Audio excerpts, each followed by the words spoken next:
Hello, my name is Peter Cinnamon, and you're very welcome to a podcast which is all about the Irish League, where we have brand new owners for one club at least, that club being Cliftonville, who might have to swap that Shamrock for a Maple Leaf, not really, after their protracted takeover by that Toronto investment group finally got voted through last week. Are the Reds primed and ready for a sudden transformation on and off the pitch, or should expectations be tempered? Elsewhere, is DJ facing heat from Portdown fans already? 3 losses from their opening 3 games and tougher tests incoming. What's going on at Shamrock Park? Or should we be celebrating the clinical Crews, who won out in probably the best game of the season so far? Plenty more than that to natter through on this your latest weekly edition of Kick and Match.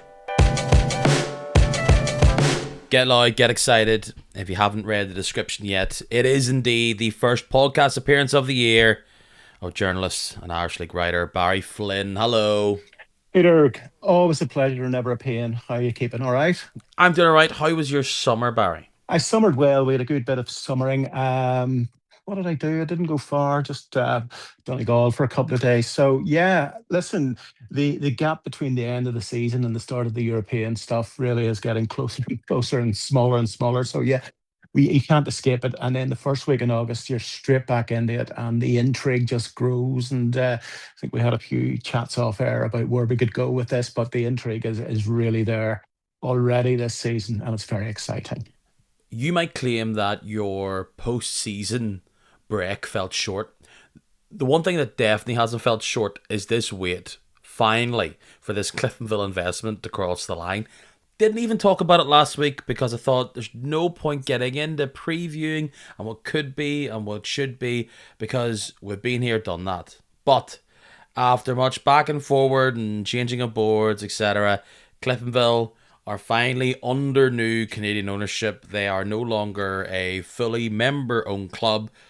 I don't think it's fair to say it was mixed online, but there was definitely some sentiment of people saying it is a bit sad that they've now chose to go down this direction. But in 2026, with even the day of us recording this podcast, Linfield very openly talking about this idea of them looking to follow along the lines of investment. A new era in North Belfast, and you can say this about every single club that's been taken over in recent years, an unknown journey ahead. Yeah, the template's there. It's been set by Lauren, hasn't it? And Coleraine seem to be reaping benefits. Money is the key, and the man is the person that they're looking for. And Cliftonville eventually have got this over the line. One interesting thing is, okay, 81% voted in favour. That's no way unanimous. 19% still have reservations. It's a case of the Jerry Maguire, show me the money. All right. Let's see how long it'll take to really get Solitude up and running as the stadium. It's been talked about for the last 15 years.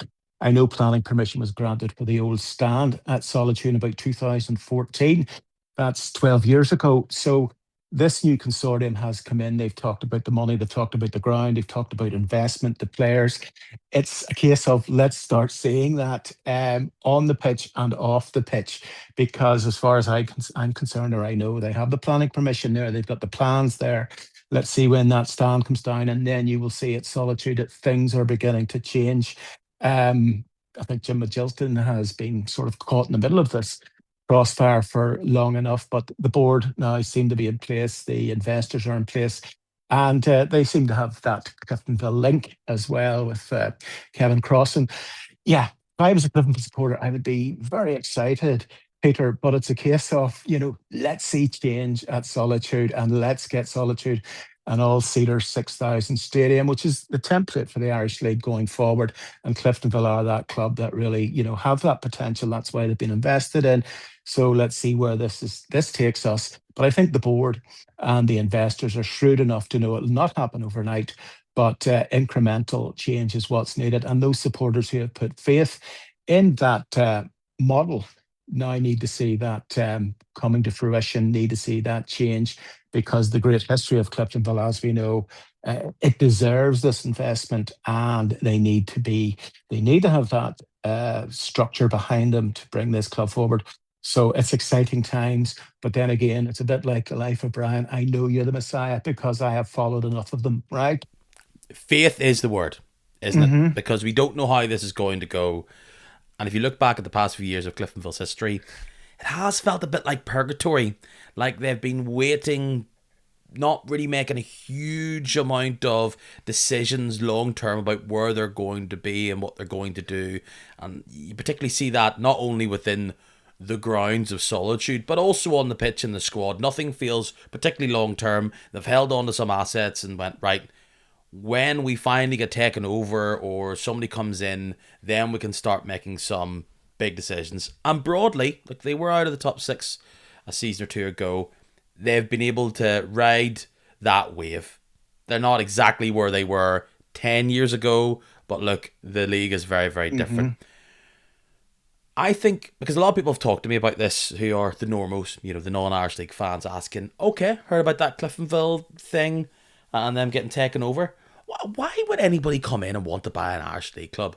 I think if you want money out of it, Peter, I don't think it's going to happen. You mean No. your cap there is 6,000 people going to Solitude. Yeah, unless you're going to get massive TV rights, which this is not going to come, unless you're going to be selling players on, that has to be reinvested into the club. This whole fallout, and I'll put inverted commas in the fallout at Clifton, will get very personal at times. There were some key figures who I've known over the years, they had to stand aside from the Solitude Club. So there has been turmoil within that club, and the fans are very vocal, very involved. It is their club. So there is a bit of pain there that needs to be resolved.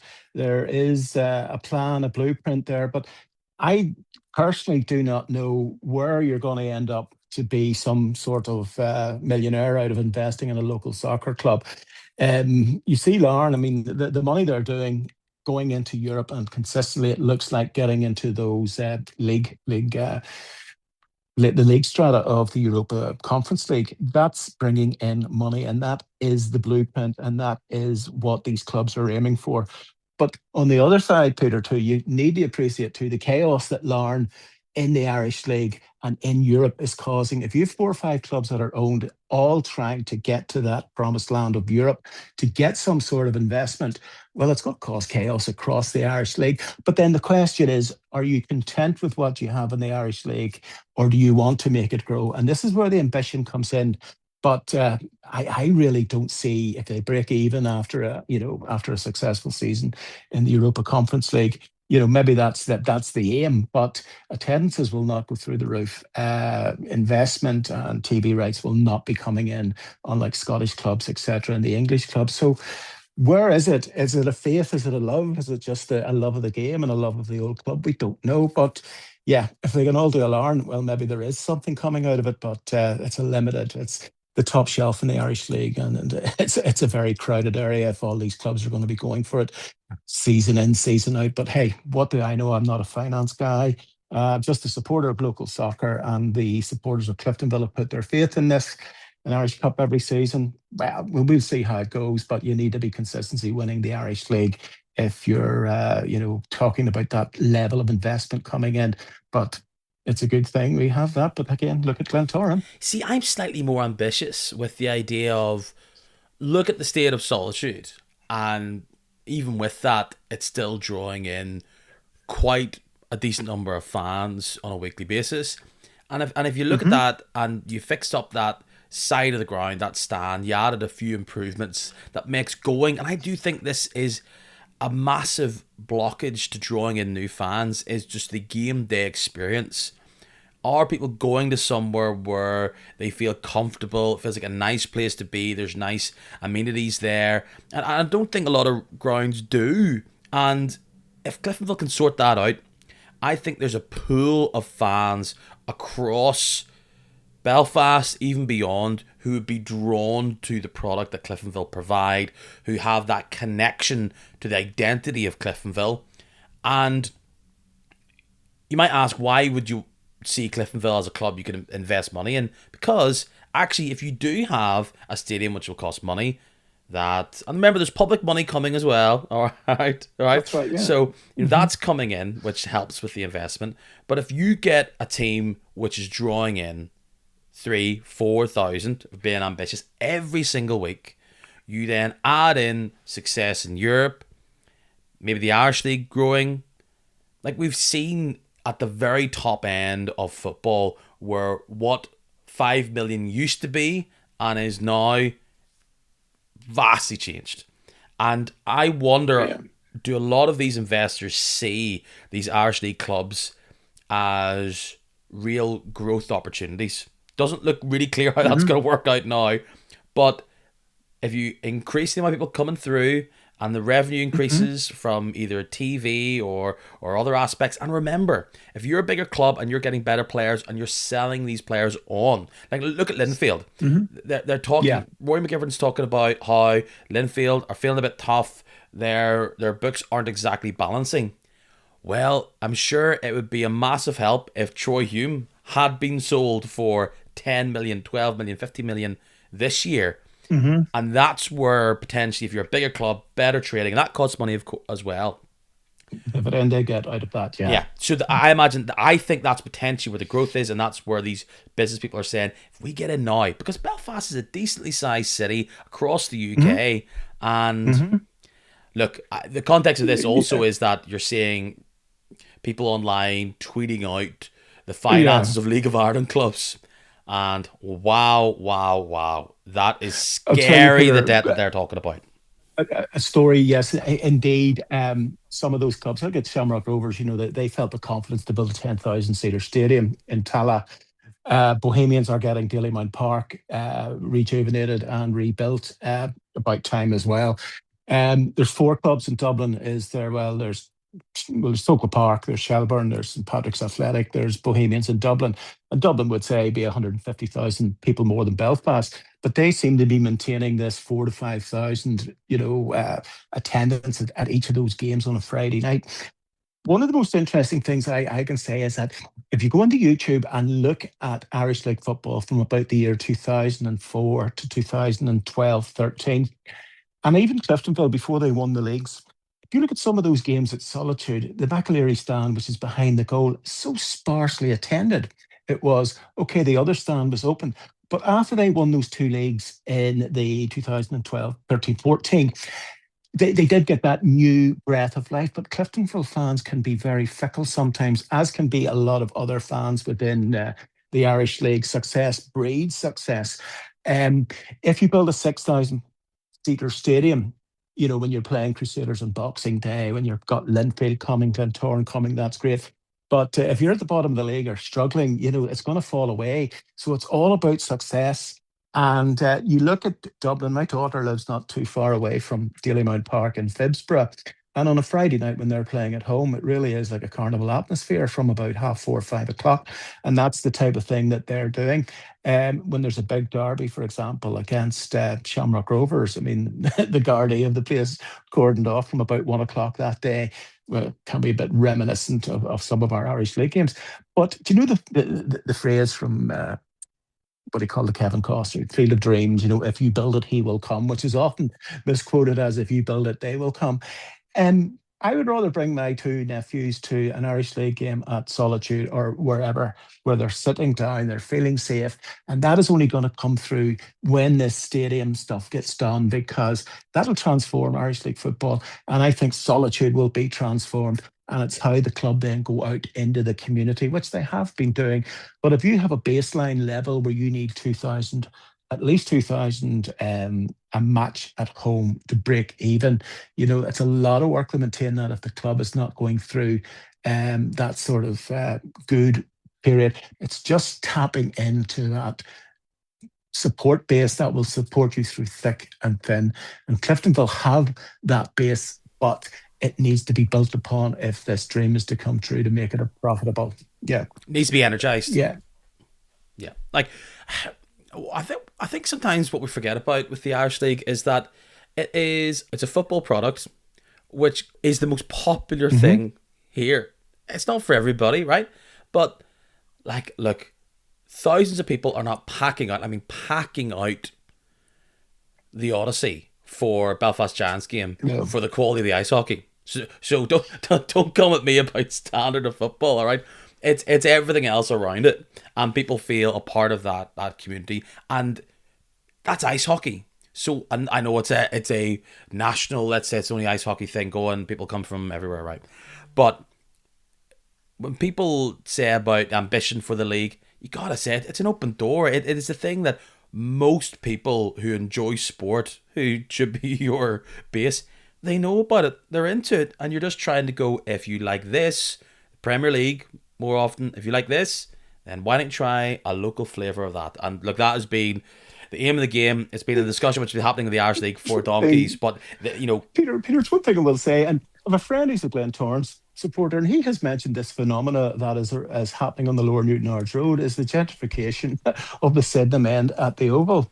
And you're talking about people, you know, the way that the Newton Ards Road, the Lower Newton Ards Road has got, you know, the brewery and all that, and the I lot of buildings yeah, down there. Yeah, I may have been there you before. might have Yes, frequented there. absolutely. It seems that there's a lot of people, say, from Hollywood and places like that there thinking, you know, Glentoran, and that's a good thing to do on a Saturday. And those are people who would have been at the rugby. I always say, you know, what is the key thing? Ask these guys if Ulster's playing Leinster at Ravenhill or Glentoran are playing Linfield on a Friday night, where would they go? But there is people who never traditionally would have went to Irish League games are now sort of, you can see that the product's there. If the Oval, for example, you know, it long talked about over, you know, it was going to get sort of done up, etc., and the plans are sitting there. If the Oval, you know, but people love that Sydenham Terrace for the crack, etc. But you know, if you build a lovely oval, you will open that up to Greater East Belfast as opposed to Inner East Belfast. That's my view. So it's the untapped sort of gentrification that you know could come to Irish League football. One of the things that put everybody off for years was the trouble or the potential of trouble. In fact, my mother, God rest her, you know, if she knew I wasn't allowed to go to Cliftonville matches when I was young, in case there was trouble, you know. So I used to hope she wasn't listening to the radio when I was covering games at Solitude. But yeah, those are the bad old days where you got that. But if people can come along and they're getting the facilities, it's the burger, it's the quality of food, it's getting a beer, it's meeting people. That's what sport's all about. And hopefully that's what this is, this Irish League. And Cliftonville are now sort of have that plan for a Saturday afternoon at Solitude or whenever. But exciting, Peter. That's what I can say. Let's The see. burgers may become brisket, and those beers may become craft. But the Irish League's Correct. future, we'll have to see if they draw in all these fans that you think are coming to Glentoran. But we now sit here with, look, there's other investors, right? But we have now four into five big time investors, Cliftonville, eyeing up full time football. That doesn't happen overnight. And of course, the big thing we talk about is Europe. So, what will happen in the next few years when between Coleraine, Linfield, Glentoran, Larne, and now Cliftonville are all fighting for those four places? And what we were talking about last week was, will it even be four? Because we need Larne to do the business in Europe to try and keep those four. And what would happen if it goes down to three?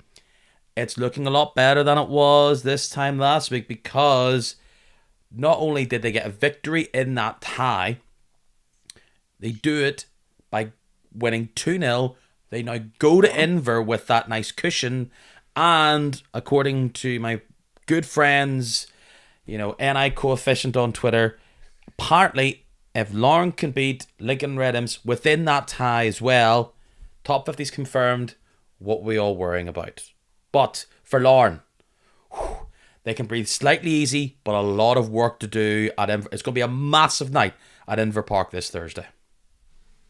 Yeah, it has to be. I watched the goals last week, and O'Neill, yeah, took them well, and that must have been a relief for Gary and for Lauren to come back now.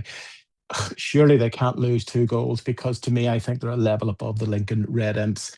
And Windsor, or sorry, Inver Park is going to be a celebration, in my view, because once they get over that line and then they're into that Conference League, yeah, that just shows Larne have set the bar for everybody else, and everybody else is looking on, and they're looking at Gary Havering.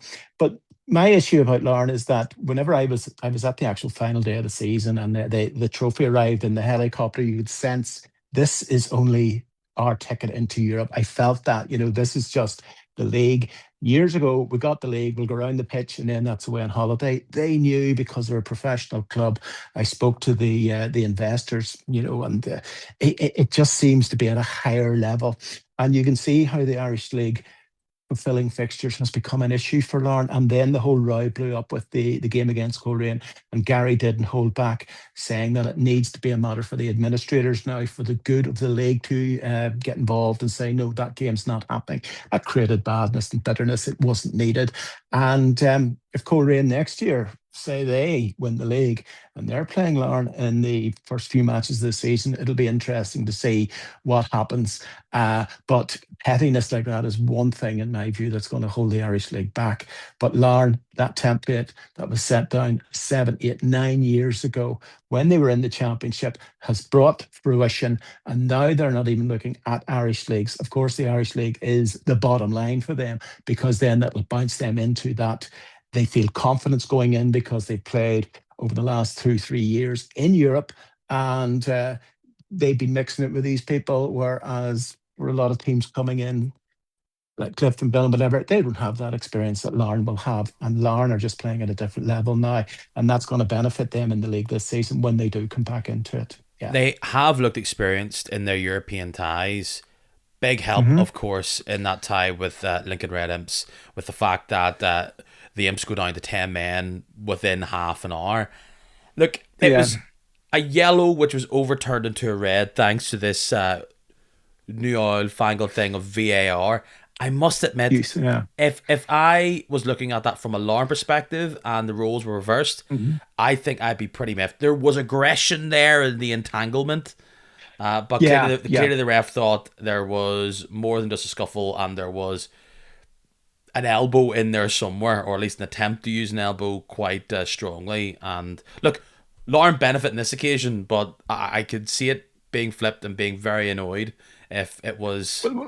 Yeah, I can see that. They at half an hour in the game, they go to the Lincoln Red Imps go down to 10 men. The added bonus for them was that the goals came in the last 6 minutes. And it would have been a totally different game if the Lincoln Red Imps had held out for 0-0 and come back up to Yeah, 11 players at Inver Park.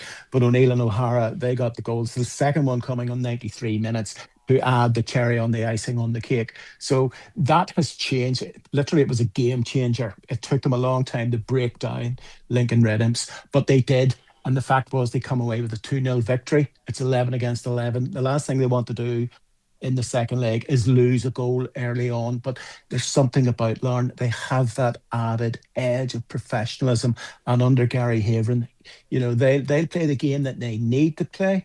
And I would be highly confident that they will come through that, because sometimes you need a bit of luck. 2 goals in the last 6, 7, 8 minutes was that bit of luck they got, as I say. And now it's a different ball game at Inver Park. Fair play. look, roll out the cliches here. 2-0 is one of the most dangerous score lines, and we could look back at What about yeah, one game at a yeah, time? well, As that's what I probably get told. yeah. I always tell managers now, don't you start saying this one game at a time.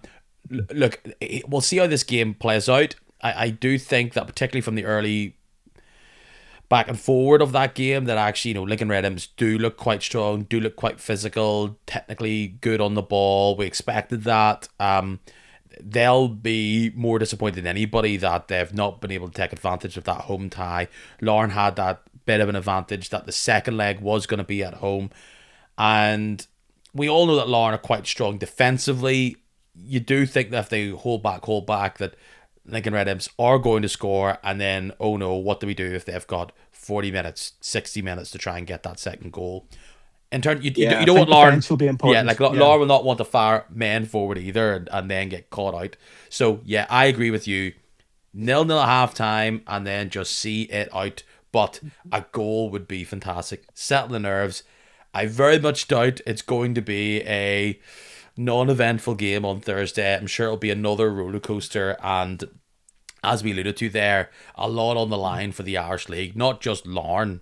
It's if they can get that win in normal time, top 50's confirmed. I think if they are just able to get through that tie, then boom, there's more opportunities to get some of those points in the land of coefficient. And I Yeah. do not want to be getting into this top 50 coefficient thing again, but I think in the new modern setup of European football, we will have to, I'll say this, all the best, Lauren, on Thursday.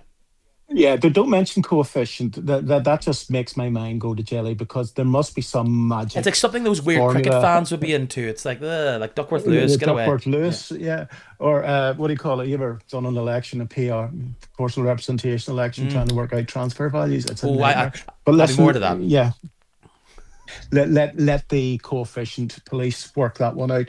But the bottom line is, Lauren do well, the league does well. Let's actually talk about the Irish League and the games that happen in the top flight. We will be having a greater look at the Championship, with you being the BBC Sports Sounds Mr. Championship. And I know a lot of people are going to look forward to that. But I want to start actually in a place I think it was the most entertaining game of the weekend, and it's probably talking about two teams who don't get top billing like this usually. It was the Niffle TV game at 6 o'clock, and it was somewhat predicted last week in this podcast. Could this be a bore? Could this be a thriller? It's probably the most entertaining game we've seen of the season so far. Crusaders 3-2 winners at Seaview. Second win on the bounce, second win at home. What a dream start to the season it has been so far for the Crews. In turn, what a nightmare for the Ports. A lot to talk about when it comes to the feelings, the sentiment within Mid Ulster. That's Mhm. three.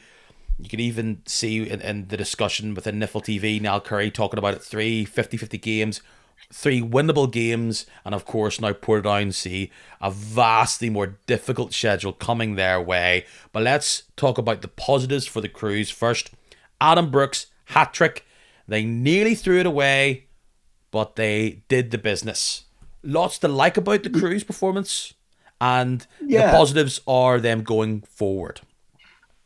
I must say, Peter, I mean, asking you, how did you find the 6 o'clock Saturday start? Was there a different atmosphere among the crowd, or was it bigger? Or I don't So know. I was at Solitude for my radio assignment for Newington, and then just the way it was, I was like, well, I could nip over and catch another game by dandering over to Crusaders, which of course now makes it three Portadown games that I've seen in a row after two Portadown games for the radio. You can get antidepressants for that. Yeah, So, yeah.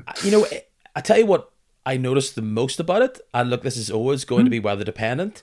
It was this kind of nice little dusky sunshine. People seem to be Late in. August. Yeah, I was like, that's the difference. Now, losing that stand, that old away stand for them, made the whole crowd feel a bit tighter.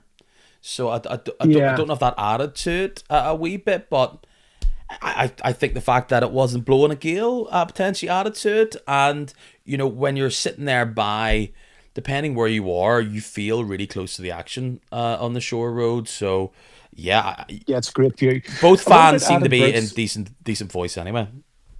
But how they found a replacement for Fraser Bryden so quickly for somebody in what the third game of the season on a little tight pitch coming into a side. There must be something about Scottish players coming over to Belfast to get that hat trick was quite an achievement, and it did set the bar. And I was very surprised given the sendings off that Portadown did show a bit of a fight, which obviously made a game of it too. But Crusaders very hard to beat at the tight little ground at Seaview, and they seem to have unearthed another nugget. So Declan Cadell, when he thinks about the horrors of last season, going right down to the final day of the season, he must have a glow about him to know that he's come through the close season and they're competitive. And a game like that on Saturday night, you enjoyed it. I'd say all the fans enjoyed it, and it was played at a different time and. The love it's a lovely late August evening coming into the autumn, but it's a queer difference to a February Tuesday night, Peter. But yeah, that's what local football should be. It shows you the potential if we did go to a summer season, what you could be sitting in. But yeah, I'm sure Declan is wallowing in the happiness because it was on paper it seemed to be DJ bringing up a side in need of a win. They put the fight to them, but ultimately Crusaders come out the right side of it. So it actually adds to Portadown's woes when you consider, you look at Dungannon Swifts last year, they had a disastrous start to the season, but you always had confidence that Rodney McAree would have the side to go and make a fist, not a fist, or to actually compete for the rest of the season, which they did. But big question mark over Portadown. Is there a third season syndrome in the championship? Sorry, in the premiership? That's something to think about. Is your shelf life in the top division if you come up from the championship? Is it pretty limited? I look at Bangor. Uh, there's no panic at Bangor, but at the same time, are you always going to be struggling to maintain? Say, if you have a good first and a decent second season, are you ultimately going to be caught out at the end through whatever sheer stamina, sheer ability, and consistency is what you need? And I'd say Portadown fans, you know, the joy when they come up from the championship, they're in a position coming into September now with three defeats on the trot. And, if a further defeat comes at the weekend or whenever, it's just going to add to that, and the question marks will grow. We know David Jeffrey's a fantastic manager. You can only work with what you have, but they might begin to question. There was a couple of defensive frailties were exposed on Saturday night, but disastrous start to the season for Portadown, all said. Yeah, I really want to talk about some of the positives I thought for Crusaders, because I think me and many other people on this podcast have talked not quite negatively, but we have said we worry about this team. And I thought for particularly large parts of that first half where they dominated the ball, I could see actually it's really starting to click going forward. So we'll talk about how great I think Cruz looked at times in a second, but let's be real. The proper headlines coming out of this and the big consternation coming out of this is that after 3 games, Portadown are the only team to have lost all 3 of them. They are up until... Where's the bounce, Yeah, Peter? I'm wondering, you always get a bounce with a new manager. yeah, like it's funny because I kind of have a decent, like, previously where I had with Loch All, because I watched it quite a lot. I kind of have a decent insight because I've actually watched all 3 of Portadown's games, and I came into this game thinking, well, maybe against this slight Cruise team, this kind of more physical, beefier side of Portadown, going away from home isn't easy, could do something. But actually, it was all the worst aspects of their first 2 games of defensive mistakes, not really connecting up. Like, there's a lot of new players in this team where you kind of look individually, Yeah. look strong on the ball, could fire in a pass, but it didn't really seem to connect up. And Saturday was clear about that. 2 awful goals in the first half, and then it was like a full mix-up of the past 2 games where Portadown are down to 10 men in the first half once again. Like, I tweeted this out straight away as soon as I saw Yeah. it. Out of the 200, and of course that's how I had the Nad down to get another red card to get the 9 men. But so far this season, out of 270 normal time minutes, Portadown have played 114 of them with 10 men. So how can we judge David Jeffrey? How can we judge this side when so much of it has been, over a third of it has been down to 10 men? Yeah, well, I think if there's one person who will be able to address and discipline on the field, I mean, I'd say if you got a red card, your ears would be ringing in the dressing room over that. I saw one of the incidents where anytime Aaron McCurry comes out to get involved in something, you know that there's somebody's going to get sent off because it looked pretty. It was a bit of a handbags in the middle of the field, but I the always referee love was that. left with no As a option. referee ever went, sorry, what are you saying, Aaron McCarry? You don't think it was a foul? Well, now that you've said that, no, Now you've run the whole way up to the that's halfway line. You obviously have a yeah. point. You've Yeah. convinced me. Talk about the red card. It's 2 yellows. First one was a pullback, I think, and then the second one, middle of Mm. the pitch. In came this new, I think it's 21, new young signing, Finn Flanagan. Doesn't know the league and perhaps doesn't know Yeah. that's a yellow. Well, I think he should know that's a yellow card all day. He got ball, but he came in with such vigor that if the player was going to go down, you were going to get carded for it. He made the decision for the Yeah. referee. But yeah, look, I'm sure it's frustrating for Portadown fans because when David joined, and it was like, we all thought that David Jeffrey had retired. He was doing, the Telegraph. He was doing lots for the BBC. But football managers, they always have that urge, and they come back. And people would have been saying this as like, this is bringing Portadown to another level. Okay, it's early in the season. Uh, Maybe small increments throughout, but there's definitely in a relegation fight in my view at this stage because the manner in which the fox in the box that the goals went in on Saturday, and McCarry was rounded for one of them, and then there was defensive frailties. They say success breeds success, but also the panic that ensues within a side, and they're conceding goals like that. They go out in fear onto the pitch. They're not playing as a team. They're pointing fingers every so often, and then they're getting it in the neck when they come off after a poor performance. I think David just needs to calm them down, get them to play as a team, because the first three games of the season, they're not going to determine Portadown's whole season. But yeah, if you had one win or a win and a draw, that really, really helps. But it just, the pressure grows, Peter. That was a statement by Crusaders 3-0, particularly where they were last season.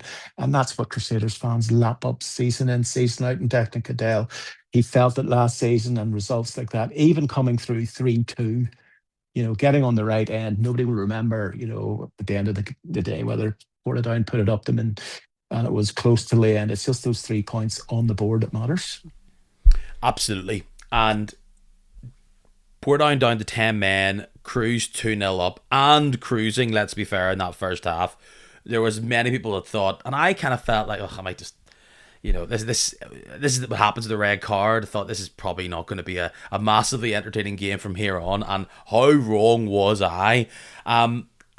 Cruise took their foot off the gas, and actually, down to 10 men, Portadown looked like the far better side in that second half, and perhaps just a bit more quality up top. They could have made Crusaders pay. I actually thought a big change at the back was Ryan McKay, left back, him going off for, I think, Leon Barr.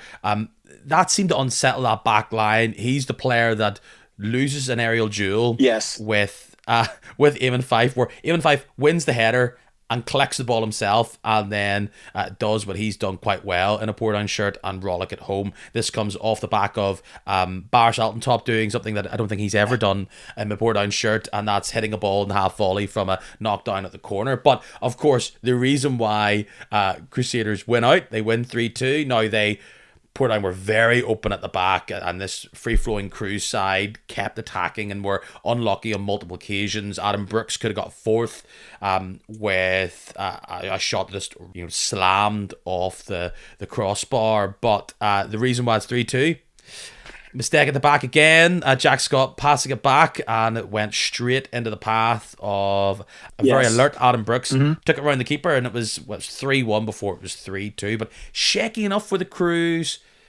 If there's any positives reported on, at least they're not going into these next couple of games, and we'll talk about it. They're going to go up against with no points and no goals. So they've got 2 goals. That's positive. But the next fixtures: Coleraine, Cliftonville, Blues, Larne. I don't know if it's exactly in that order. Yeah, but if the Larne game goes ahead is another question mark. But look, Coleraine,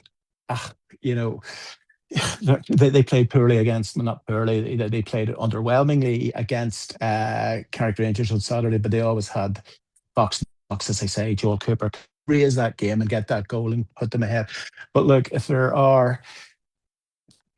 there's any sort of doubting within that Portadown side, which after 3 defeats on 50-50 games, not going up against the professionals, and this is going to be very difficult.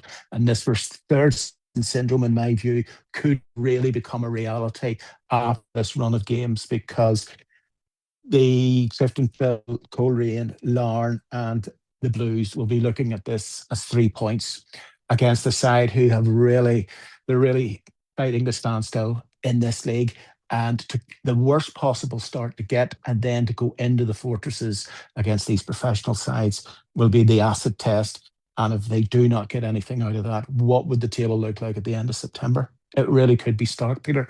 But that's football. We don't know the beauties and the joys.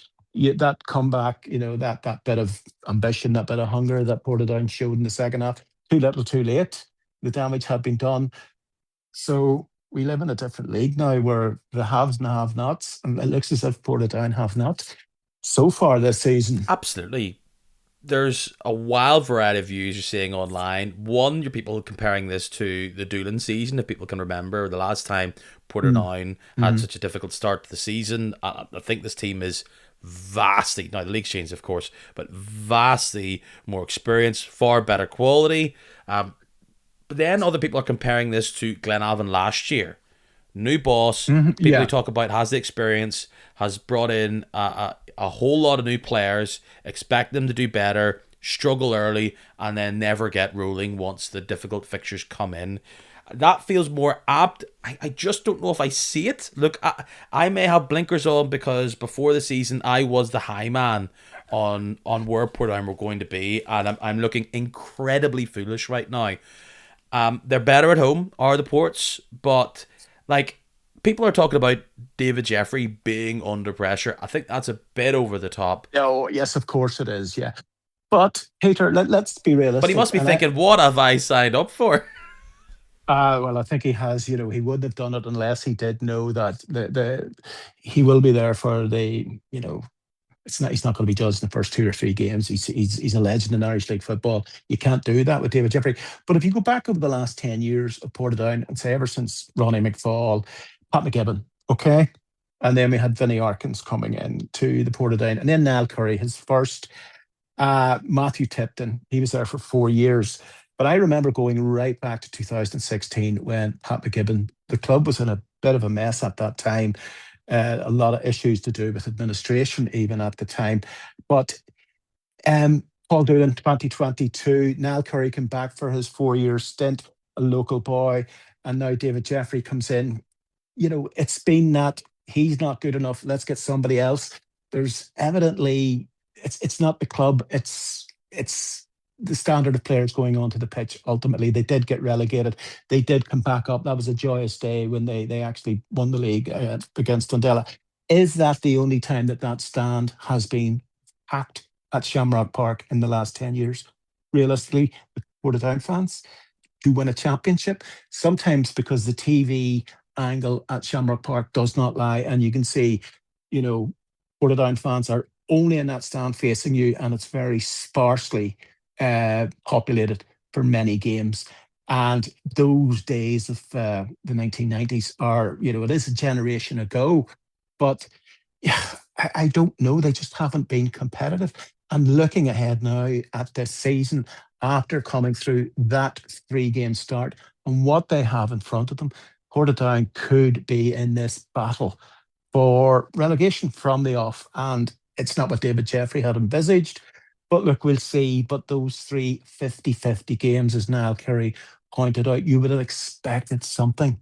But to have 0 points at this stage and the fixtures ahead of you, it could spell trouble. Let's reflect on Crusaders because they were a team who just kept getting in their own way last year. In many ways, avoided relegation some way, somehow. But they've come back. And look, the main man of this weekend is Brooks getting the hat trick fairly early on. And he was a player I felt never got running last year and had a nice pre-season. And then from there was definitely overshadowed by Bryson. But he's now put in as this main man at the minute. He's being assisted by very nippy wide men in Wardell, who is definitely impressing early on. Dunlop is showcasing the best parts of what we saw last year. I'm really interested about this big new striker, Reid, who came on wearing the number 18. I'm thinking, did you have to give him Jordan Owen's number? Like, what is that all about? But he's in there. That they lose Thorndyke, but again, did he really fit into who they are and what they are? And in comes Donal Rocks, who I think's a nice vegetable signing. Like, that is someone who is exactly who they need. Irish League experience, still fairly young, can get stuck in, can play multiple positions. That's exactly the type of player they need. Was Thorndyke, this roaming number 10, exactly part of their identity going forward? I don't think so. Look, it's 2 wins out of 3, both of them at home. I think we've got to keep our eyes on Crews. I think they're going to have some bad days. I think they're going to have some good days. But based on this, particularly their threat going forward, and I always say I think this league needs match winners, and that can be the difference. They look sketchy at the back, and we saw that. But we also saw, despite Portadown being sketchy at the back, they've got bright players who can hurt oppositions. It must be the best anybody's felt on the Shore Road for at least 15, 18 months. Yeah, absolutely. And this conveyor belt, I think a lot of local clubs could actually learn from this conveyor belt from Scotland. The Crusaders seem to have tapped into Fraser Bryden. And Kieran Offord, of course, started off. I was so impressed with him when he came for 6 months to Crusaders before he went to Linfield. But yeah, when you have somebody who can score in the box like Brooks, yeah, that's basically what you need. And Crusaders, the way they attack at Seaview in particular, the way they move that ball, that's just having a ready-made sort of goal machine. And you mentioned about the other players that have come along, and Jordan Owens was always going to be hard to replace because he was always good. Even in his latter years, to just throw him on, throw him into the box and see what happens. And usually something did happen. But yeah, that's, the SAS, the Shearer and Sutton, or whatever you want to call it. They always have those options up front. And Declan will be, and the Crusaders fans will just be really, really pleased at that start. I know you're trying to give off the aura that you are the type of football fan, or Hmm. you're along the lines that actually, if we fired you into the hipster end at Glentoran, that you'd Hmm. say, I have no problem with this kind of modern football stuff. But tell me now, if you were of the Glentoran persuasion and upset Armagh and F with 10 minutes, 9 minutes to go, nil-nil away from home against Ballymena after getting beat by Linfield last week, would you not be going, what are you doing with the Panenka penalty? He scores, Yeah. everything's fine, but I'm Yeah. telling you now, I cannot believe he did that. And I know, hey, this is what it's all about, but I'm thinking that's just a wild call, because I actually thought, well, like, Walsh was doing really well. So the fact that he was like, yeah, I'll just do a Panenka here, bold is the word. I watched that on Friday night and I went, you have got testicular fortitude, son, right? Well, I think we know what the actual short term for that is, but fair play to you. It's the type of thing, if it comes off, you are a hero. If it didn't come off, I could have seen Declan Devine running onto the pitch and slapping his ear for even trying that at that stage. But yeah, look, sometimes it just, you know, if I was to have a Panenka, I'd probably have slipped or something and hit the ball a mistake. But no, I haven't seen it go like that since I scored. I think it was 9 into number 14's gate once in a penalty shootout. But yeah, look, that was creme de la creme. And it was classy and it was brave and it came off. And I think that gave Glentoran an added sort of lift at that stage. But wow, well done. 2-0, it ends thanks to a victory sealing header, wasn't it, from Kane on his 500th appearance for the Glen. That kind of Mhm. is a nice wee keepsake for him. I did think overall this was a slightly drab game, going back and forward, no one really going through the gears in attack. The penalties given through a handball, you'll be frustrated off the back of that defeat to Cruz last week, and after all our consternation, it seems to be a handball in the lead up to that goal. That's why that late Ballymena equaliser was chalked off. Handball goes the wrong way for the Sky Blues this week. Huh? But funny, Peter, I've watched these games, and maybe it's because VAR. Maybe I've been watching the World Cup. There's certain instances in the box that you're looking at it and you're going, "Oh, if that had been in the World Cup, the referee would have rounded the monitor," because they're not that they're 50-50. Well, maybe they are 50-50, but I mean, you need to get a really good clear handball, I think, in local soccer to get a penalty because you don't have that advantage of VAR, and people like that, and some people don't like that. But the penalty came, I thought it was very obvious, and then in the replay it was very obvious. But the Panenka, brilliant, and Glentoran under a lot of pressure going there. I spoke to Glentoran fans during the week, and the words inept against Linfield, and no vision, no game plan. They sat back. It's one of those things where Linfield went out to Glentoran as something to prove, and Glentoran went out to Ballymena with something to prove. But what a strange league we have. Ballymena under Oran Kearney get that result at Windsor, and then 2 games later, it's back to normality for Ballymena United and the Sky Blues. But consistency, as I say, has always been Glentoran's downfall. And okay, that win, but they could go back to the Oval this week and whatever and draw 0-0 against whoever. It's the consistency and lucky break. You get the penalty and then you kick on. But if that had ended 0-0 at the showgrounds last week, that would have been another screaming match. Glentoran had their chances, and currently it's Patrick Hubinless Glentoran, which we Hmm. all probably could have predicted that realistically they're a better team with him, and at his current vintage, expecting to get 38 games out of him week in, week out was going to be difficult. But look, they had their chances. You could see on another evening perhaps this being a draw or Ballymena kicking on and getting it. But I think it shows you the stability of Glentoran from the back. They'll want more games like this as they go on. I think this was maybe a tone setter. It's one of those calming the nerves. For Ballymena, after the high of the Linfield victory away from home, unlucky against the Crews, again away, they come back to their own patch on a Friday night. And maybe it just showcases that there is plenty of work still to do. It looks like they have the players to mix it up. Hmm. Maybe not right at the Hmm. top, but mix it up. Maybe just shy of those European places. Long, Hmm. long way to go, but I'm yet to see a massive negative from a Sky Blue perspective. I'll tell you what I was impressed about. Maybe it's early season, but the Sky Blues pitch at Warden Street looked perfect. And I'm going to ask the question: would that penalty have been tried on the Street pitch come February? Beautiful pitch. You can try the Pinnacle. But yes, for Ballymena United, it's going to be a topsy turvy in out. Great performance here, and then get a chastening when, say, one of the big Belfast clubs come in and come away with a result like that. Oran Kearney has the experience. Of course, he has the players. It's just a case of gelling them. I do believe they're a top six team, maybe competing towards the end of the season, but we already know who will be the top four come the end of the season, Peter. So we need to see which of that bunch of the middling clubs can come through and compete for that. We're not going to know until maybe late October, early November who has got the strength and depth, the consistency to be able to do that. But teething issues now, but Ballymena showed their potential on the opening day. But then they got brought right back down to earth against Glentoran. I thought they were competitive throughout, but Glentoran pushed away at the end. And it was great to see Marcus Keane, marking his appearance with the goal.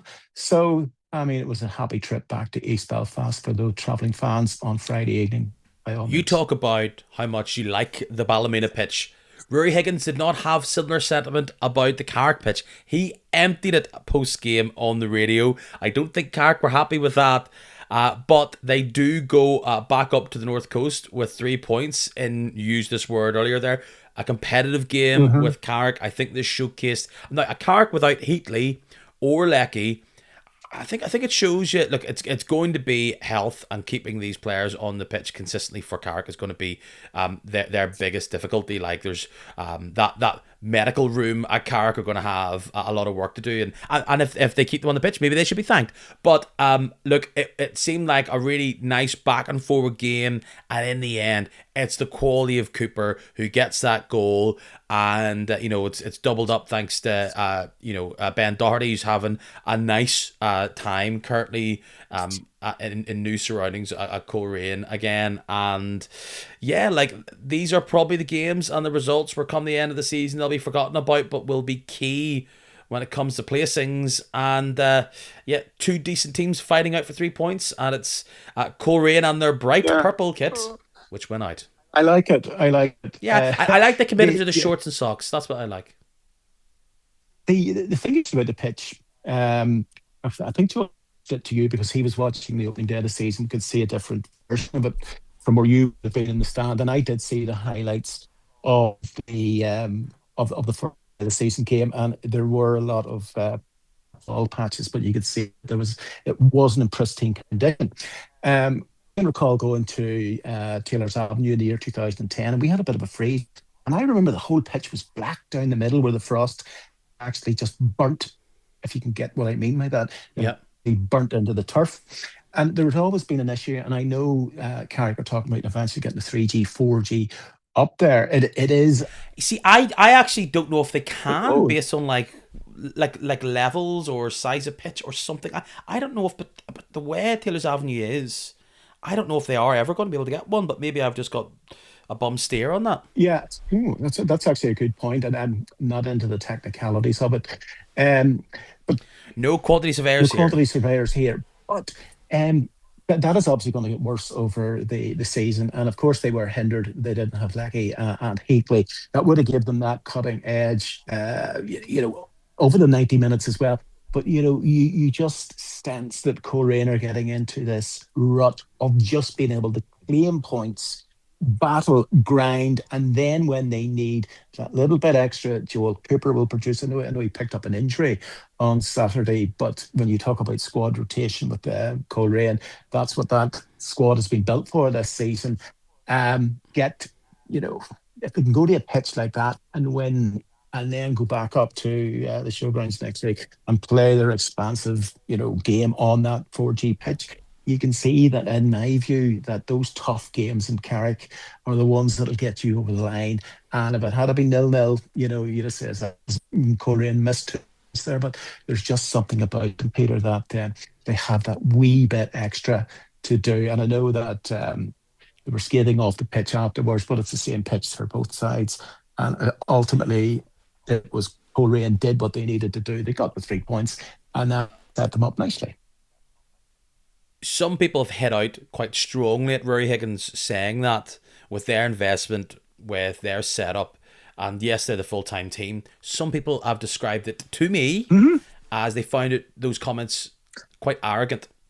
Yeah, you forget where you came from to an extent, right? Because I call it Roy Keane syndrome.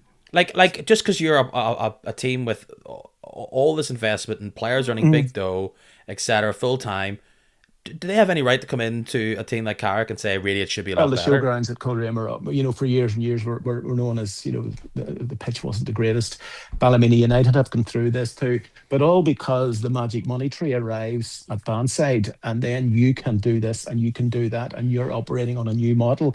You cannot turn around and look at a side that, because the haves and the have-nots, the gap is so great, Peter. It really is unfair to say about it. I mean, they're going out and giving the same sweat over 90 minutes as your side are. And just remember, make friends on your way up, because seeing the wind on the way down, if it doesn't last, that will not be forgotten. Taylor's Avenue's got more history in Irish League football, going back to the 1920s. Everybody who has broke their teeth, some of the greats in Carrick, uh, cup winners and whatever, Taylor's Avenue's a shrine to them. And ultimately, it's not the Bernabeu, it's not Old Trafford. We're not, as I say, you're not going to do a Roy Keane and walk off the pitch because you don't like the training facilities or the footballing or the grass on the pitch. We need to remember with the Irish League, and ultimately the people on that Coleraine board, John Hood, people like that, they are giving sweat for a club like Carrick Rangers. And the snobbery, and some people can say there is a snobbery there too, to look down at clubs like Carrick. Somebody could come in with big money to Carrick Rangers and transform them, but it wouldn't be fair to go up to some other club and say, look, this is terrible. Look what we have. You really have to cut your cloth, and you have to remember it's the Irish League, mate. Wise up. A pitch that's had a lot of criticism thrown its way, but it's looking all right so far, is the one at Windsor Park, and it was a meeting of a team who could have been top come the end of this game week, but weren't able to slay the Blues. It was the home side, Linfield, who went out 1-0, and it's thanks to another one of those set pieces. Could the Blues be the corner team of the year? I was actually floating around Boucher Road on Friday night, and I thought, my goodness, there's a lot of people going to Windsor, but of course it was the concert at Boucher Road playing A lot fields. of Lewis Capaldi Um, fans going to the Blues tonight. yeah, wearing red. I noticed a Cliftonville fan club going across Broadway at the Paulson Falls, and it wasn't exactly what you would call packed out. These are the die-hard Cliftonville fans that'll go on a Friday night to watch Linfield. But then the Irish Cup final, the first Saturday in May, is a different story altogether. But Linfield do what Linfield do. They win 1-0. Cliftonville on a high, thinking going in there after the good news. The reality is that you're going into Windsor Park against the Linfield side coming off a very good victory against Glentoran, and David Healy knows what to do. His side's under pressure. The scrutiny's there. And if they can beat Cliftonville 1-0, they'll take that. On a Absolutely. Friday night, Cliftonville will lick their wounds. Jim Mitchelton on Saturday, I don't think he will. I think he accepted that Linfield were the better side. Cliftonville just didn't rise to the occasion. And that was just a run of the mill Friday night win for Linfield FC, keeps them 2 wins out of three. And hopefully, the words of David Healy over the last number of weeks will have, quietened down some of those people, because apparently some of the personal abuse that he took, and I can go right back in my view, memory to David Jeffrey, some of the abuse he took, right back to Roy Coyle. Linfield fans need to back off and give their manager the respect and also a bit of space that they need. It's not easy. We know it's a competitive league. Linfield have a model there. It may not be, fully funded at this stage. They may be struggling, but there's no better man than David Healy to lead from the front. And this is not to diminish a lot what he was saying beforehand in regards to sort of the abuse that him and other people have faced within Linfield, right, and his family, etc., right? But does he undermine his statement when he receives a red card at the end of the game Yeah, and he is seen front and centre right in the middle of that Windsor Park pitch giving it two barrels to the referee? I think that's pressure, Peter, isn't it? David will come And he across was calm. victorious. Yeah, calm, cool, and collected. It was the relief um, of the victory to get over the line yet again. But listen, that Ballymena result hurt him, and also the way that people turned on him in that stand. There's nowhere to hide in that south stand at Windsor Park. But David's a human, like all of us. What he has done for Linfield FC over the past 10, 11 years, is up there. And two bad results. You're only as good as your last result is the philosophy for a lot of people who follow Linfield, or certain supporters who follow Linfield. David knows there's pressure there. Every time there's a vacancy somewhere, some people sort of mention the name David Healy. It was mentioned for Shelburne or St. Pat's there.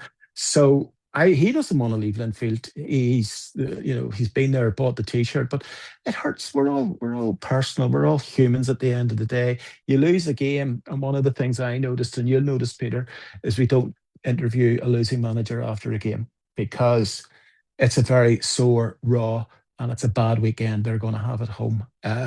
Stewing about it, going over it, because if you were doing your day job like I was doing my day job, and if I did something wrong and everybody was screaming at me in the corridor on the way home, I wouldn't hang about for too long, and I would get very angry. And then if I come in the next day and did everything right, I would be walking down that corridor looking at people saying, "Yeah, what about you? What have you to say about it now?"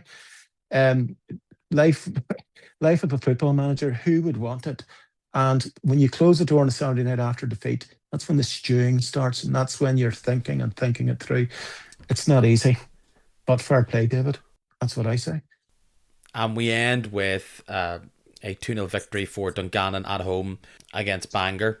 And Rodney being very honest with us, one of the toughest tasks he might have between now and the end of this month is keeping Sean McAllister in the blue of Dungannon. We all knew what he was about last year. He started this season off to a flyer. What a hit.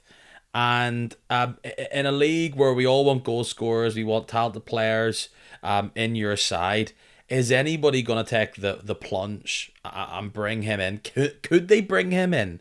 Because he looks like one of the best players in the league at the minute. It's a small sample against Portadown and Bangor, but what a hit. Yeah, look, you know, it's going to be hard to hang on to him. Somebody says Rodney would just love to put his phone away between now and the end of the I window, love that. not having to listen to it. They have a depth in that squad. They're always a club that's able to spot talent, bring it in. You just have to look at the number of players and trace their origins back to Dungannon Swifts. Um, they're a club, in my view, that will never win the championship, never win the Premiership. They'll probably always be competing to get into Europe, and that's because of the management team and the structure that is there. If they lose Sean McAllister, that's money coming in. They'll get somebody else. They'll rejig. They'll go again. They have that kind of, for a side like Dungannon. I don't know the last time, maybe last season for a while, but you knew it was never going to happen, where they were in a relegation battle. Where people looked at them at the start of the season and say they're in trouble. They've just been consistent. The Irish Cup this year. Uh, sorry, last year winning it and getting to the final this year.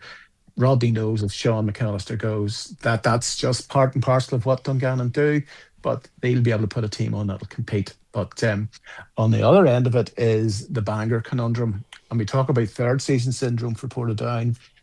Was it Loughall? Did they have a second season? Was it a third They season did. syndrome? No, second season for It Loughall, second was. season for Newry. Portadown were able to stay up in recent times. You Hmm. ask Bangor fans on Twitter, apparently this is not a thing. It's a thing. It is a thing. And I mean, the table, it doesn't lie at this stage. There was a few things went on at the summer regarding certain players. I think it did unsettle the club, but Bangor now down at the bottom. I've only played two games. Okay, they didn't play against Larne because of the European commitments. Lee is saying, the manager, he's saying, look, I'm not worried at this stage. Everything's going fine.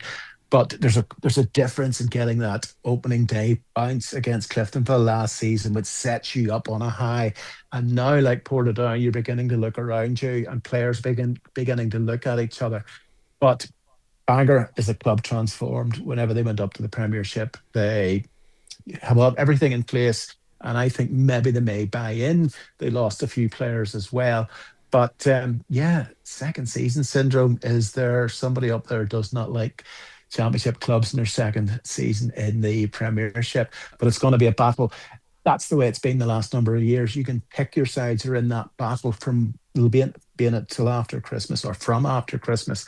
And I think Limavady are going to be there as well. Yes, it's starting to Uh, look as though Bangor, Limavady, and Portadown are going to be checking each other's results week in and week out. Yeah, somebody says to me, it looks like Larne will be in that battle. I had to point out they've only played one game.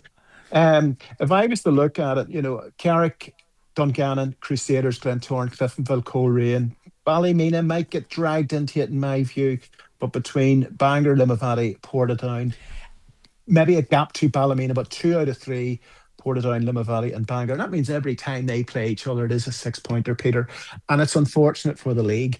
But after 3 weeks, it is looking ominous. Well, in turn, what a weird start to the season in that Coleraine are top on 7, and then all these teams having played 3 games, Linfield, Carrick, Dungannon, Crews, Glentoran, Cliftonville, in that reverse order, they're all on 6 points. So, like, anyone, I have to do the maths here, but and figure out fixtures wise, but any one of those teams I just mentioned could be top after 4 games. So it's, look, we're all settling things out, all right? I remember Dungannon went on a winless run last year. One of those teams could drop, one of those teams could fall. But for Bangor, it's look, Limavady have to adapt to the lead. Bangor just haven't added a huge amount of names. Losing Michael Morgan to Newington. We'll talk about that in the championship Yeah, bit, but it's that's a another strange one. Yeah, yeah. piece. It's Hmm. squad piece. So um, they could go on a run, but as we've talked about on this pod earlier on, even at the end of last season, this slide did start last year. They need to get a bit of energy, and of course, one win could change it all. Oh, sorry, I meant to say, I was speaking with an Ards fan. He says they miss Bangor because they call the derby the El Middle Clasico, is what they call the Bangor Ards game. Yes, please. Thank you very much. El Middle Classo. We're in North Down Derby. No. Barry, life in the championship in 2025, 2026. A tricky league as always. Yeah, it'll be on my gravestone. Peter says, here lies the body of Barry Flynn. He covered the championship, right? I've been at every hole in the hedge. Joel asked me last week, why did you pick Myola? And I says, it's just another tick box here, Mill Meadow. So I've actually got an opportunity to get to more grounds this season, Rathfriland, Strabane Athletic. I was trying to work it out. Is that the most westerly ground in Irish League football? It's not. It's still Dergview. Has to be Dergview. Been there, bought the t-shirt, drove past the ground, ended up in Donegal. It's good. You see full-blooded football, and I get a lot of fans. But a couple of weeks ago, Liam Beckett wrote about it, the full-bloodedness of it. Get yourself along, and then Keith in the Belfast Telegraph was saying, get along to your game. If you don't want to see VAR coming in and you want to see real football, if you want to see managers criticising fellow clubs' pitches, we have this notion creeping in. It'll not happen in the championship. It's full blooded, and you always get Irish League behaviour. Moyola Park last week was great. I was sitting there and they were great. Cup of tea, right? And they had a wee desk there for me and I was covered over in a canopy. It was great. And then all of a sudden the referee comes out with two jerseys, which is the Ballinamallar jersey and the Moyola Park jersey. And I'm looking going, oh, there's a problem. Somebody hadn't checked the website and it looks as if it might have been the referee didn't see the color clash. So we had this yes, no, bring that back. Let me see it. It was like a Scotland shirt against a Chelsea shirt, right? Two different shades of blue, but they were all wearing all blue.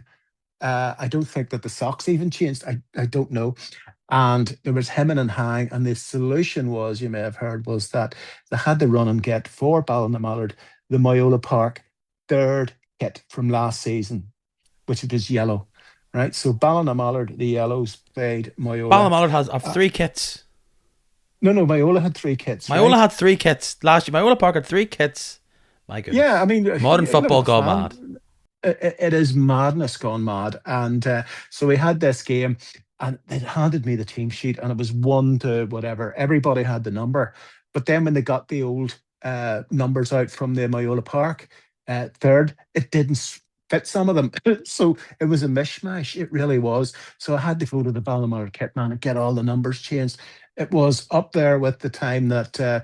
The Dundela keeper turned out in all yellow, playing the Welders, who were in all yellow, and the game didn't kick off to 3:45. You'll always get that because you're at the coal face. And the other week, for example, they were given the team news from Windsor, and Michael or somebody says, I haven't got the Linfield team sheet yet. And when they went back to the studio, they were interviewing Jared Lawler. He says, well, I'll look into that because that shouldn't have happened. But Like I miss there is the NI football app and it doesn't seem to be as updated as it was last year. You could jump on that, no bother, from quarter two, but 145 used to be jump updated, and on it was now. great. Half the players would be like, "Who's number 16 for that team?" No idea. But on this occasion, it has been difficult. There has been a little sweat. Think about us poor radio reporters running around Taylor's Avenue or Shamrock Park or Lakeview Park trying to get a team sheet, especially having pumped it online. But for you, this is your daily bread, Mr. Flynn. And actually, interestingly enough, I only saw this after the game. That could have been a kick clash that I saw on Saturday between Glenavon and Armagh City. That was a unique combination. Absolutely. Blue and blue. And I said, I'm going, my It was like goodness, navy against this this is semi like muted deja vu. cobalt blue. Yeah, it was okay from the sideline. It was okay, but yeah, somebody might have said, these goes out on a Thursday night or something. Somebody might have said, hold on a second, maybe we'll wear our grey pink rig or something like that. But yeah, they went ahead. But you could have had a serious steers inquiry with about 600, 700 people in that ground. That's Irish league behaviour. We come to accept it. We whatever. But if a league is to become, we have European ambitions, that has to filter down throughout the championship and from the Premiership. But one thing about the championship, I've actually met more decent coaches, hitmen, people making the tea in the grounds. I'm on first name terms with, because sometimes if you go to Windsor Park and you're covering Linfield, you're not even allowed down there unless you've got your passport and everything like that there. Whereas you're meeting people, their parents, they're all turning up to see them. And Castle Dawson, uh, great history there because it's on the Chichester Clarks, their estate, and then they gave them land for the new 3G, 4G pitch. Brilliant, most beautiful background in the whole of the Irish League with the trees, etc. But they packed that place out, Castle Dawson, for the visit of Ballina and they won 2-0. And then afterwards, people are shaking your hand. I says, I didn't play. But even the novelty of people walking past going, hey, BBC's here, we're on the radio today, this is a big thing. And that's what you want to see. And it's great for Myola Park and teams like that there. But the longer term, we'll see about that. 16 teams. Is it working out where they play each other twice? I'm not What 100% home sure. and away and then some split? It's very different. Yes, it is very different how they're going to work it. And as I said before, I think you'll see that split developing a lot quicker than it would. It's going to develop very quickly in the Premiership, but I will see the haves and have-nots championship. I think you'll be left with the top eight, if even battling for it, and even that eight, I feel will not be competitive But then that's the beauty of the playoffs. The top team will have to go and play a team with nothing to play for, but they can raise their game and create havoc in that top sort of fight for promotion. Who But is it? Yeah, who go are ahead. you liking the look of? A lot of pressure on Glenavon to make sure that their stay does not last beyond this season. But there is plenty of contenders. Even in previous years, Loughgall looked like they're going back for it again. Newington, I thought, was very impressive on Saturday. Welders are always there and thereabouts. Newry's back. Anna are there. Life hasn't been particularly easy for Glenavon so far. It hasn't, but teething difficulties. And I'd mentioned about Saturday, the fans and players, whenever saying, "What have we got ourselves in for here?" You know, a team like Armagh, we should have beaten out of the. I think they'll come good, right? They will. But what I think could happen is we mentioned about the hotbed of mid Armagh, mid Ulster. All, if Darren Murphy can get that team clicking, when you get that derby down at Loughgall, when Glenavon come there, probably a Boxing Day or something like that, that'll be hell for leather. Big crowd. Glenavon, a great support there. They showed it on Saturday. Yeah, the two mid Ulster rivals, in my view, disappointed with the start for Newry. I thought I would have expected more out of them, but they had a couple of heavy defeats indeed at the weekend as well. But I think it's between Loughgall and Glenavon. The Welders will be there or thereabout, but they seem to have this nosebleed coming up to about late March, early April, where they just can't get over the line. Anna United, it is just a tale of woe. A tale of woe for Kieran McGurgan. They seem to have an unlucky streak there that just can't get them up and over the line. They live in the shadow of Portadown, as we know. I don't think they'll ever come as close as they did last season. Um, but yeah, the teams that I think Glenavon, they'll start winning, and Loughgall will be looking to get into that playoff position, in my view. But there'll be some twists in the tail along the way. And we've only two games on Saturday and up the Institute against Newry. So hopefully that will be, yeah, quite entertaining. Tell me about Glenavon, because you saw them there up close and personal, as you said, there against Armagh. Yeah, impressive. But yeah, whenever Arma, this is the thing, Peter, tactics. Um, their silky skills and their passing game, Armagh would not let them play them. And that is a fact of life within the champion. Sure, it's, up and at them. The Jackie Charlton, the Graham Taylor, every ball that Armagh went was going from back to front, across wide for the runners coming in. And Armagh had some neat players, Tiernan Doherty and also TJ Malloy, young players, and they seem to have been reinvigorated by this new manager, Dave Rogers. But Glenavon are going to have to swiftly change their mannerism and change how they go out on the pitch and what they expect. And I think that happened the first day against Ards, whenever Ards went down and did a job on them at Mornby Park, because Ards just kept playing the way that they've played in the championship for long enough. And the time for silky skills sometimes needs to be sort of reserved. And you need to just get the ball in the net. And I said on Saturday, the most important thing that Armagh did was took their chances when they were presented. Glenavon had a great shape. They had players of skill, but that's negated sometimes when you have a team like Armagh who are inspired and wanted to play that Route 1. Could Ards be a dark horse? Maybe just lacking that quality overall through the squad to really push on. I think Ard's playing flashes, and this is going back. I remember Matty Tipton. He was there for a while, and John has taken them to an Irish Cup semi-final. But Ards, to me, they just seem out. I don't know. They've never really settled to this Candy Boy Park. They need to be back in the town of Uden Ards. They could surprise us, but it's consistency, Peter. We all know in this league, and any team that can together a run of three or four wins in a row usually just moves out of the group. So they're all capable of beating each other, the famous cliche. But ours, I haven't. Yes, I did see them on the first day, but it's winning 3-0 at Mornview Park. You need to actually come and build on that. But the inconsistency is something that I think Ards is going to suffer from. scoring goals in this league is tough as it is anywhere, but a team that I saw on Saturday that has a lot going forward is Newington. They've built this squad season upon season. The real headline makers are clearly the Donnelly Bros, but neither of them started on Saturday, but they still scored four against a very poor Rathryland team. A name I think everyone, like we talked about the Rakowskis in previous years. I think everybody should keep their eyes out on Aaron Heaney. I know he has previous with Glenavon and the Welders last year, but this was a guy who I just thought, wow, you can really take the ball, run at pace, bit of a creator, and now they bring in Morgan from Bangor, who I think is a nice championship player to be bringing into that attack. Donnelly came on and scored the goal. I even liked he's like an ex-youth player for Glentoran, but McCann, recognize that second name anywhere? Killian McCann, young teenage right back. He came on was one of the changes that O'Hara made.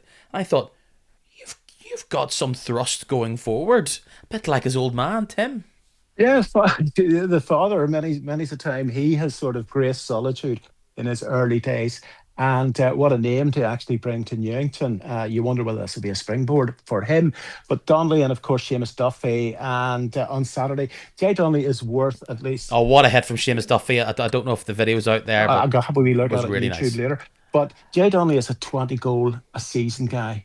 I mean, when you have that in your ammunition, 20 goal a season, always capable of getting a last minute winner or a hat trick on his day, that is giving you that added edge. If Declan O'Hara can build on what you saw on Saturday, you seem to have that bit of, there's something brewing there in Newington. I think so. Yeah, it's the consistency, because if we can hold on to these players, bring in players, but it's a great name, Declan O'Hara. And I listened to him after the game, and he was very measured.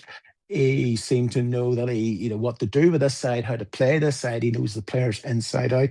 So a great start for Newington, and let's see where that will take them. Of course, I'd like to see, I'd love to see Newington getting pitted against, say, Glenavon at the, to see where exactly these two teams are. And that's another exciting matchup. But they can keep winning those games because they can pick off other sides in the league, and they're very well capable at solitude. It's the firepower alone that will bring Newington to where they wish to be. Competitive, definitely top six, maybe competitive to an extent, trying to get into that relegation, not that relegation, sorry, into that playoff spot, because Anna may have just their cake maybe just baked to me, because it's very hard to sustain that level of consistency that they have, particularly given the manner in which they lost the playoff last year.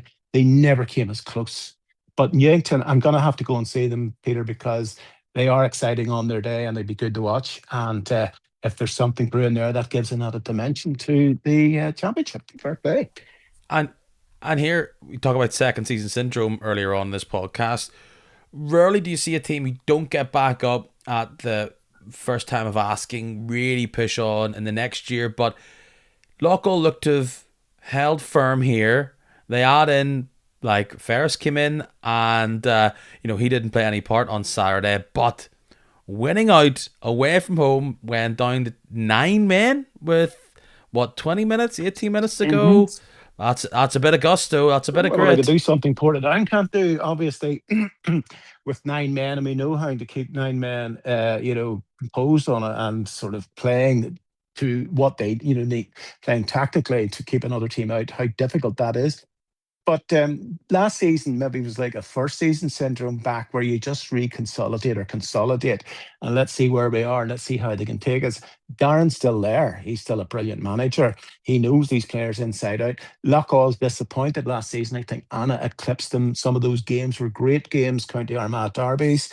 And they may have sort of sat back and says, look, yeah, let's have a go this season, because Darren, he took on that job. It didn't work out last season for them, but then he's brought them in. Could this be second season syndrome in the championship for Loughgall?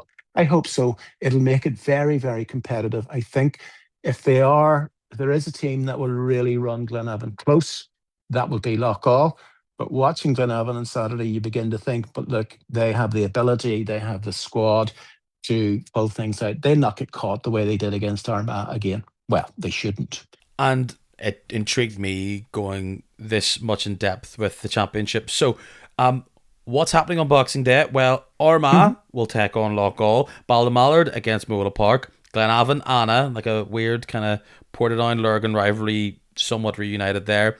Institute Strabane, Queens, Newington, Rathryland Ards, and we saw it there over the weekend, a repeat of the Mourne Ultimatum, Warm Point against Newry. Some decent rivals there, and of course Dundela Welders. Funny because I always thought Boxing Day was tailor made for Newry against Warren Point. I covered one of those games on Boxing Day, and Newry fans did the sponsored walk from Newry to Warren Point, and there was a good crowd of them walking the whole dual carriageway, and it was a very big crowd.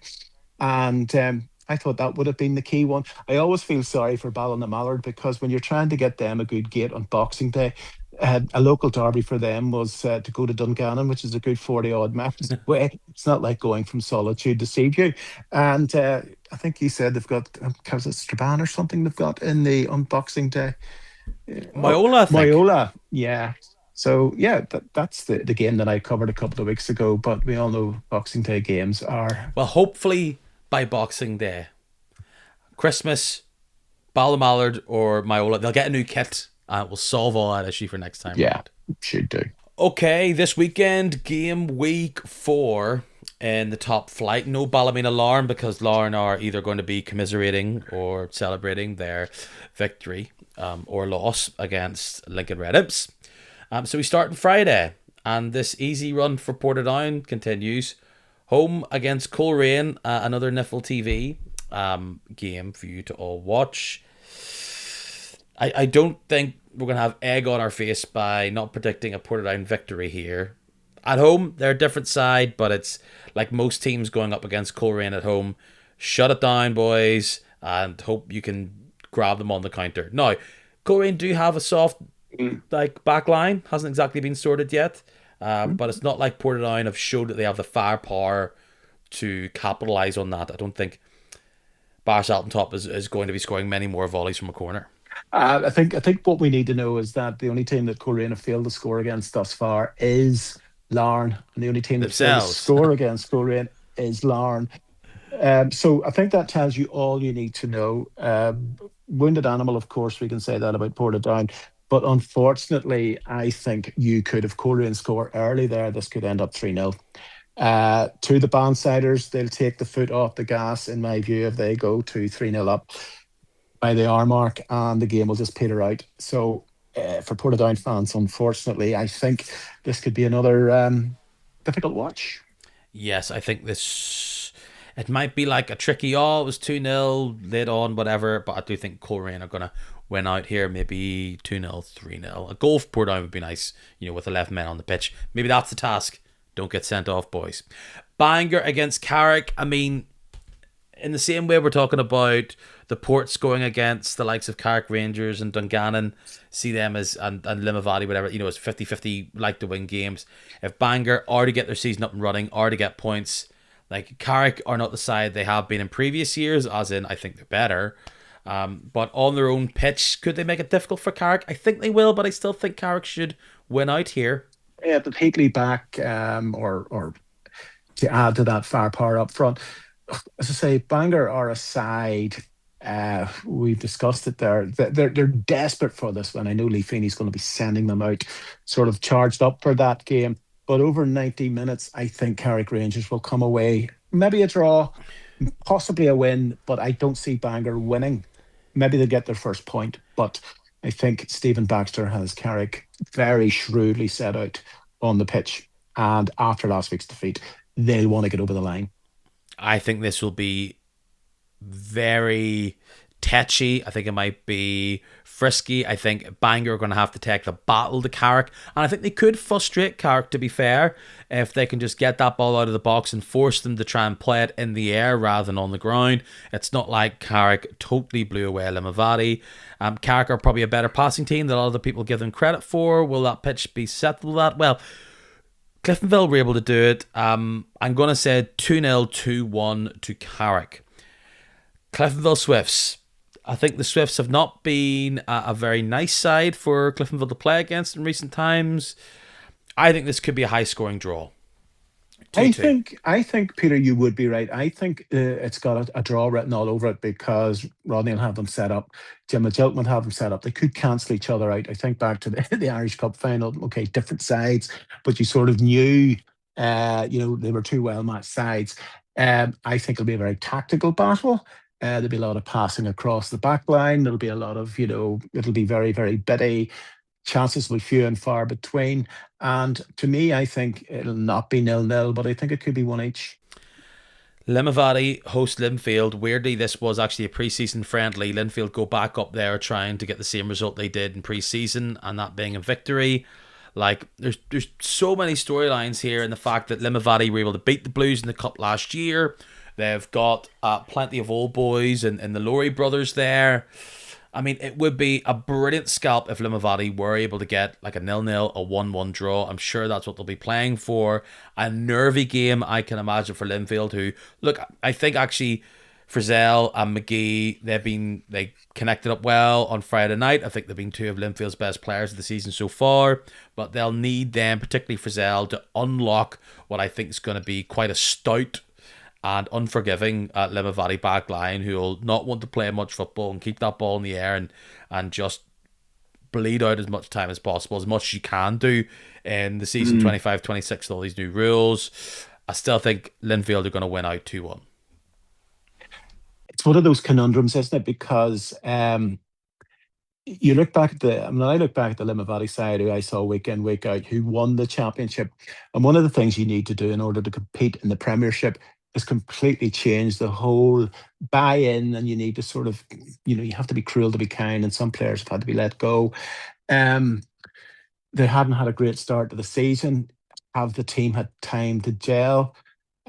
We don't know, but it's too early. I think Linfield, if they put the pressure on, head home, a goal in the opening 10 minutes, it's going to be a long evening for Limavady United. I just, I was surprised that they didn't get a point so far this season. But yeah, Paul Owens, a lot of pressure on the Bavada United. We can see that it's going to be the dogfight at the bottom. But Linfield do what Linfield do. David Healy, after the defeat on the opening day, has laid down the gauntlet, in my view, and they will go up totally prepared to the showgrounds, and they could come away. Look, they could come away with 3-4 nil victory, in my view. Well, Glens against the Crews at the Oval, I think it's probably the game of the weekend. With it being at 3 o'clock on the Saturday, will that play any kind of role in just how it eventually plays out? Maybe this will be a proper test for the Crews, showcasing what going against a real full-time team looks like. We saw some of their weaknesses against Portadown and others in recent times. They didn't do too well away from home against Cliftonville, but I saw elements in that performance that I think we've seen moving forward. The good thing for the Crews, at least for now, is that they can get goals. They look nippy, but is it enough to beat the Glens at home? It's going to be a smash and grab if they do it. Glentoran will grind and grind. And when you watch games at the Oval when Glentoran are playing, the actual pressure builds in the stands the longer it goes on without a goal being scored. And the frustration builds in the stand. And that's one of the things about Glentoran. And you saw it last week against Ballymena. Okay, they got the goals towards the end. They eventually ground it out. But I could see this being a touchy affair. I could see Glentoran hoping to sort of get over the line, and they don't care when they score. But I could see Glentoran, if they get a goal, I could see them adding a second, the way they did against Ballymena last Friday. The pressure's on, of course, this Glentoran sign and Declan Devine to get two in a row to show that consistency, because the reflections on the performance against Linfield were not good, and they needed that performance on Friday. But this is the conundrum. Just build on what you did, and then you will build a title challenge instead of going and drawing or losing at the Oval. Make the Oval a fortress. We'll see what happens. But Glentoran and their inconsistency has dogged them, I mean, for years. And the frustration, uh, Glentoran fans have gone through. Go on, Declan. Let's see if you can really build on it. The win at the weekend, and maybe if you can, 2-0, if you can get over that line and sort of wear down Crusaders. But I think Crusaders will, be well set out with Declan Cadell. And of course, the Fox and the Pox, they've got the options for goal scoring as we discussed. Yeah, And we'll I see. think We'll see. Crews have to be confident going into this. Like, they've got nothing to lose in this game, and realistically, Glens, I'm yet to see them fully go on all cylinders, and I wonder if Crews are able to survive their waves of attack, if they can get going, if they can shut that down, maybe set things up where it's two blocks between midfield and defence. They have players who can hit it over the top. I'm going to be frisky. I think it's going to be 2-1 Crews. I think that they might sneak it. That's the beauty of the game. It could turn on anything, a penalty, Exactly. an early penalty, or a decision. So that is why Declan has to prove that he can take this group of players and make them kick on from what they did last week. They've got the most critical sort of observers in that stand at the Oval who will let him know if they're not doing what they're meant to be doing. But you would expect, in my view, this is where I'll differ with you, Glentoran to win 2-0. You're saying maybe the Crews could sneak it, but at the other end of the equation, it could end up a 1-each draw. Totally. Well, Barry, it has been a pleasure as always. We've covered a wide gambit from takeovers to on the pitch meltdowns to even our little flavour of the championship. Are you looking forward to the colder days? Funny, we had such a good summer, and getting back, you enjoy those halcyon days, or as a boss of mine used to call them, Halicon days, Harlequin right? days. Yeah, he used to look a word up in the dictionary I every feel like weekend. that's I come in and somebody use it. Glentoran signed at the start of the Ali Per era. Harlequin Halicon, yeah, days, midfielder. halcyon days, those beautiful days in August and September. But I don't think we've had a bad winter. A real wearing the undergarments and all the body armor for about 8 or 9 years. So I'm expecting it. And the championship, you are totally Well, exposed. apparently it's going to be a very wet autumn. Is that right? We had a very wet spring, so Apparently, take it while it is it comes. El Nino or Do you, something's coming our way? That's not a joke. is he not signed for Yeah, Glentoran? no, another No. Glentoran player, El Nino. Barry, Tell us this and tell us no more. I just want to say we're getting hit with El Nino from about September onwards, and we're looking at the fixtures on Twitter in the morning saying pitch inspection because the water is doing a lot more damage, and especially the clubs that don't have the 3G. But that's the mercy of it. But Peter, pleasure as always. I get so many messages and feedback every time you're on saying, oh, I could just listen to Barry Flynn all day. I hope that's your fill, but do not worry, listener. You'll be back again soon, won't you, Barry? Yeah, it's definitely not my wife saying she could listen to me all day, but that's another equation. Peter, pleasure as always. Onwards and upwards. I'm sure we'll chat at the weekend. All All the right. best. God bless. Bye.